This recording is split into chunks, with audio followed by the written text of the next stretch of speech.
Namo Sang Hyang Adi Budaya, Namo Buddhaya.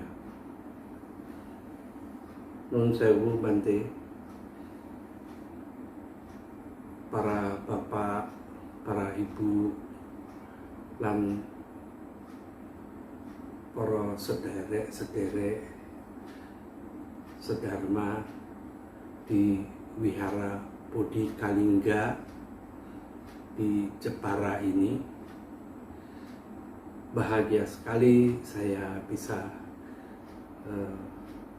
bertemu muka walaupun cuma lewat video ya. Kita bisa membahas sedikit tentang Dharma di dalam kehidupan kita sehari-hari. Sebagai manusia, kehidupan kita ini tidak pernah terpisah dengan apa yang namanya air ya. Sebentar lagi kita akan mengalami musim penghujan, dan seperti kita tahu pastilah air itu turun dari langit, dari awan ya, sebagai hujan, kemudian menyerap ke tanah, dari tanah mengalir kembali menjadi sungai, akhirnya ke laut, sampai di laut nanti katanya menguap menjadi awan, dan terus demikianlah air ini berputar. Kehidupan kita juga tidak pernah bisa terlepas dari air. Semua manusia pasti membutuhkan air, sama seperti membutuhkan makanan. Tapi bedanya, kalau tanpa makanan mungkin masih bisa tahan manusia, tapi tanpa air itu tidak bisa tahan. Karena 60% katanya dari tubuh kita ini terdiri dari cairan-cairan ya, bukan dari air saja tapi dari cairan ya. Nah demikian juga kita tahu bahwa apalagi kita di Indonesia ini adalah negara kepulauan, kita terus dikelilingi dengan air di mana-mana ya. Dan seluruh permukaan bumi ini saja juga sebagian besar adalah merupakan lautan. Air ini luar biasa. Dia tidak pernah memiliki bentuknya sendiri, tetapi selalu mengikuti tempatnya.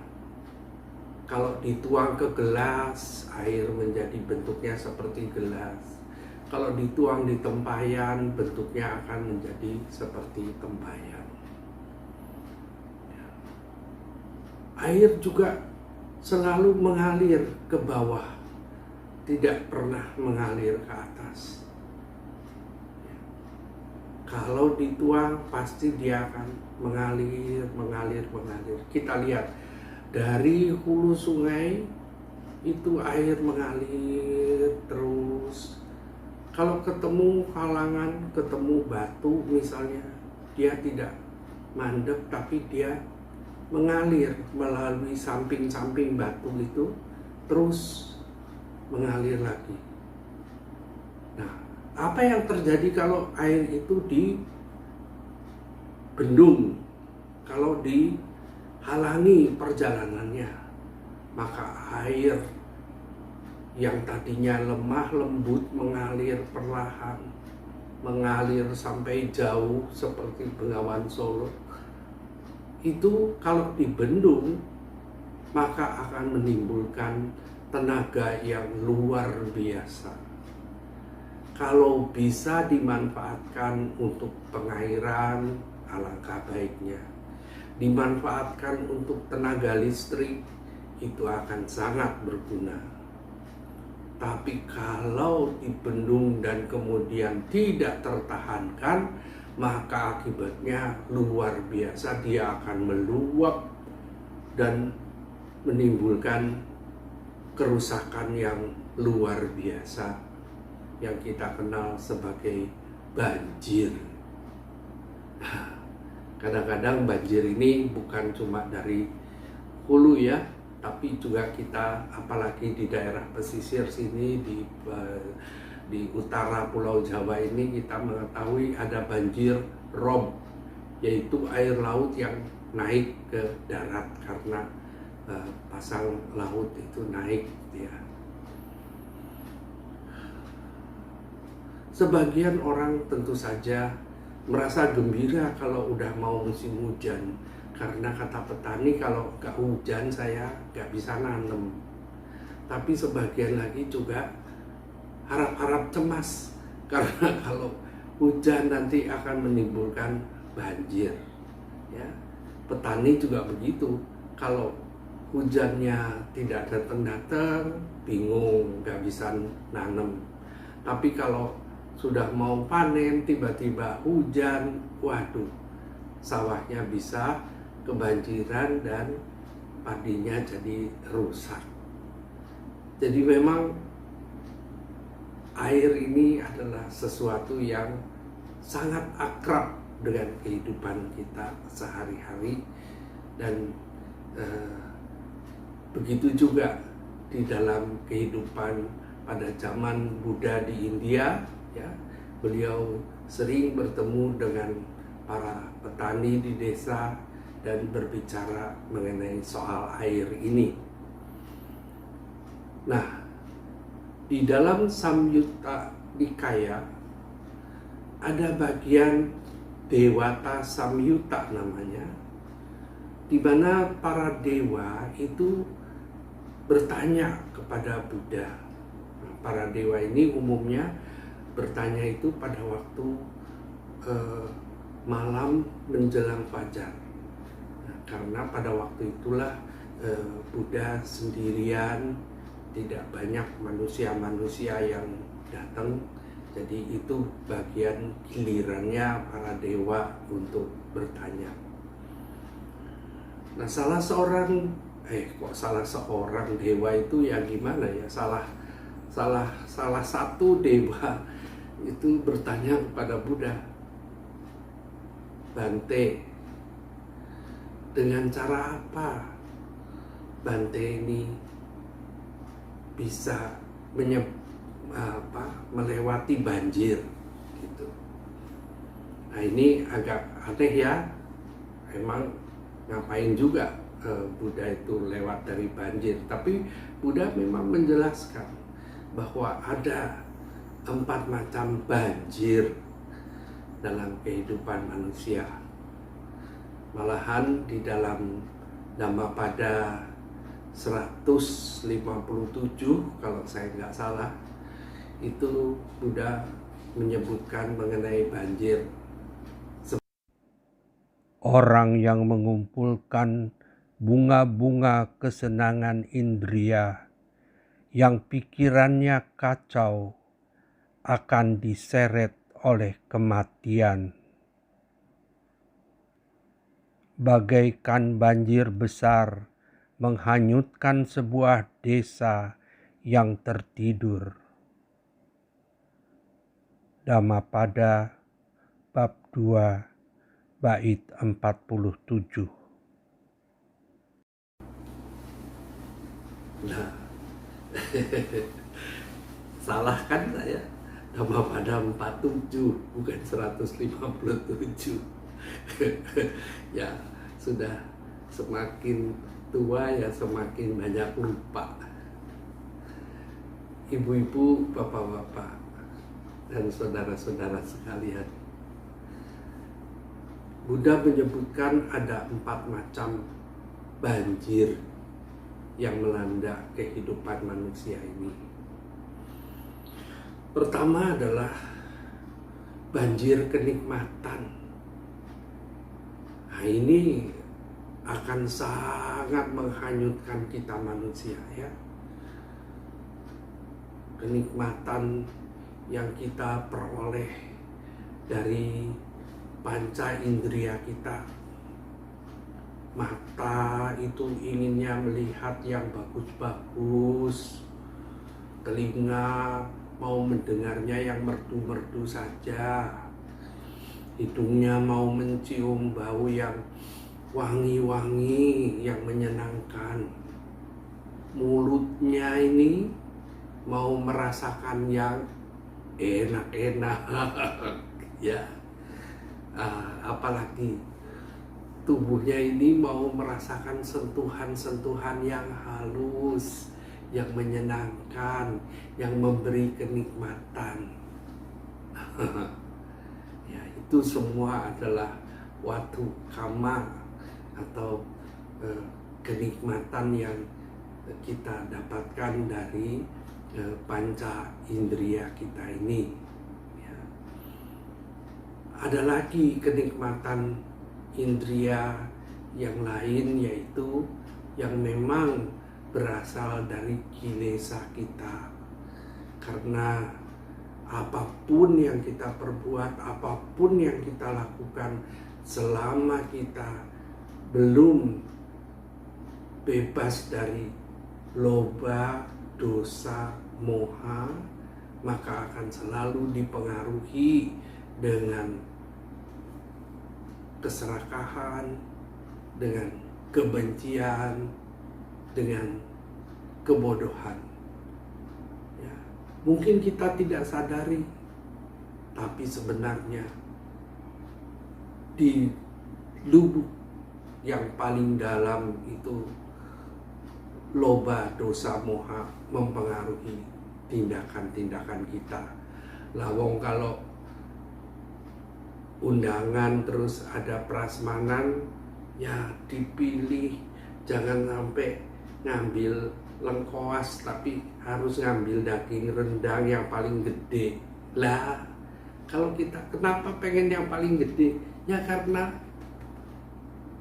loba, karena serakah, ya, dan lain sebagainya. Yaitu memang membutuhkan perenungan yang mendalam. Ya, nanti kalau waktunya cukup ya silahkan dibahas bersama dengan teman-teman di sini, bersama dengan Bante, dengan para Romo Pandita, Ibu Pandita, ya, bagaimana kita ini mengatasi loba, dosa, moha ini. Banjir yang kedua yang disebutkan oleh Buddha, kalau tadi adalah banjir kenikmatan, ya, yang kedua ini disebutnya adalah banjir dumadi.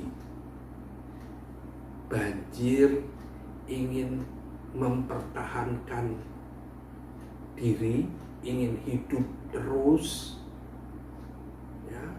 Terwujudnya gimana? Terwujudnya itu mbok yao, kalau saya mati kemudian saya lahir kembali di tempat yang lebih baik, di tempat yang lebih menyenangkan.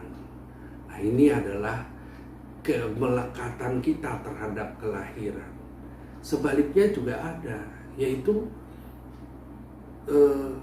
kita itu tidak mau hidup lagi. Kita malahan menginginkan, sudahlah, kalau bisa aku pengen mati aja. Rasanya kok hidup ini susah banget, ya. Nah, ini juga merupakan bentuk yang lain dari keterikatan akan kelahiran, kehidupan, kematian, ya. Ini disebutnya, karena banjir itu disebutnya dalam bahasa Pali itu ogha, maka ini adalah bawoga atau ogha dengan bawa, ya. Bawa itu adalah dumadi. Nah, ada banjir yang ketiga, ogha yang ketiga, yaitu di toga. Toga ini maksudnya apa? Dithi itu adalah pikiran. Kita ini diombang-ambingkan oleh pikiran kita. kita ini diseret oleh arus pikiran kita, diselewengkan, yang benar dianggap tidak benar, yang tidak benar dianggap benar. Pikiran kita ini suka aneh sendiri. Pikiran kita ini sering kali mengatakan, sing bener itu cuma aku dewe, yang lain-lain semuanya nggak bener. Nah, ini adalah banjir pemikiran-pemikiran keliru, ya, pemikiran-pemikiran yang menyesatkan kita di dalam kehidupan sekarang ini. Kita sudah membahas 3 tadi ya. Satu adalah banjir kenikmatan yang berhubungan dengan indera. Kedua adalah banjir dumati yang berhubungan dengan kelahiran, dengan kehidupan, dengan kematian. Yang ketiga adalah banjir pikiran yang menyesatkan kita, menyeret kita terombang-ambing di dalam samsara lautan kehidupan ini. Yang keempat adalah banjir yang mendasari semuanya, yaitu awijoga atau banjir awija.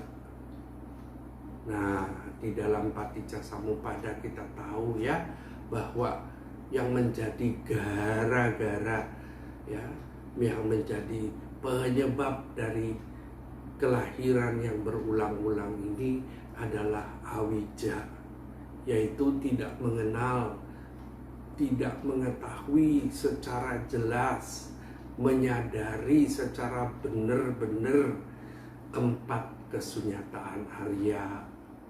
Ya. Karena kita taunya cuma hafal tok bahwa hidup ini adalah duka, asal mula hidup ini adalah asal mula duka itu adalah tanha, ya, bahwa akhir dari duka adalah nibbana, bahwa jalan untuk mencapai nibbana adalah 8 jalan Arya. Itu kita hafal, tapi kita belum menyadari secara sungguh-sungguh. Karena itulah kita sebagai umat Buddha ini seyogianya tidak cuma mempelajari Dhamma, tetapi juga merenungkan Dhamma dengan cara meditasi. Ya. Melalui meditasi itulah akan muncul pandangan terang, akan kelihatan apa adanya, ya, kehidupan ini sebagaimana apa adanya. Lalu kemudian pertanyaan dari dewa tersebut, bagaimanakah Buddha bisa melewati banjir? Buddha mengatakan, dengan tidak diam dan tidak meronta-ronta, kami bisa melewati banjir. Sebenarnya jawaban ini agak aneh ya, karena reaksi orang yang kebanjiran itu ya memang 2 hal itu, yaitu bertahan di tempatnya supaya tidak terseret arus, dan sebaliknya juga mungkin meronta-ronta supaya bisa menyelamatkan diri dari banjir. Tapi banjir ini deres banget, Sehingga kalau kita cuma diem saja, nanti akan tenggelam.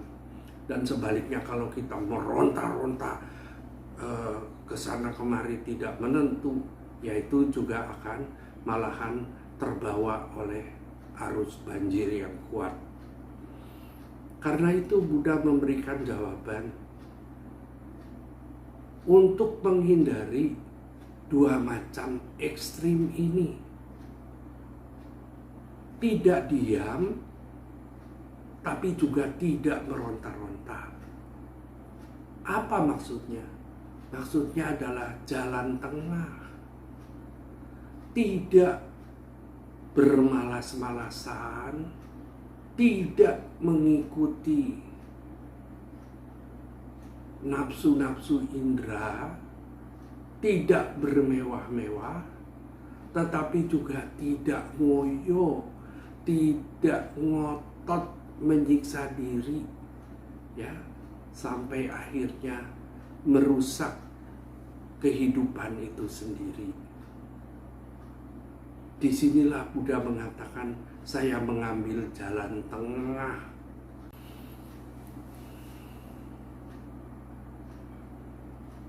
Demikianlah secara singkat apa yang bisa saya sampaikan, ya. Sekedar untuk bersama-sama kita berbagi mengenai apa itu banjir dan garis besarnya supaya kita itu bisa menyelamatkan diri dari 4 macam banjir ini. Tetapi mengenai pelaksanaannya, ya tentu saya juga masih harus banyak belajar. Untuk itu marilah saya mengajak saudara-saudara sekalian untuk selalu sering-sering rajin datang ke wihara Bodhikalingga ini, bertemu dengan Bante, bersama dengan para Romo Pandita dan Ibu Pandita, serta saudara-saudara sekalian, kita bersama-sama mempelajari Dharma ini setahap demi setahap, supaya kita bisa selamat dari banjir. Sebagai penutup, saya sampaikan sebuah tembang pangkur. Pangkur ini berisi petunjuk untuk tidak keliru di dalam memilih agama, memilih pegangan hidup, memilih ilmu yang akan mengantarkan kita menuju selamat sejahtera. Ya, cuma karena saya tidak mahir nembang, saya mohon diwakili oleh teman saya, sahabat saya, yaitu Romo Damar Syasangka. Ini orang Bogor juga, orang Jawa tapi udah lama di Bogor. Beliau yang akan menembang buat kita semua. Sabe Sata Bawantu Sukitata, semoga semua hidup berbahagia. Sadhu, sadhu, sadhu.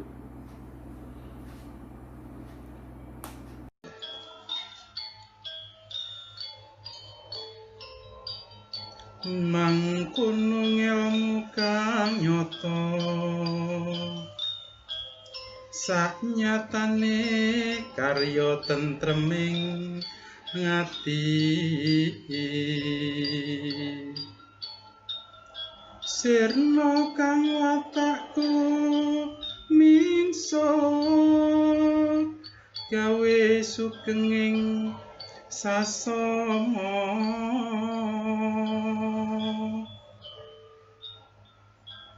Hamemayu rahayuning jagat agung, linambaran sih lan tresno sagunging mati.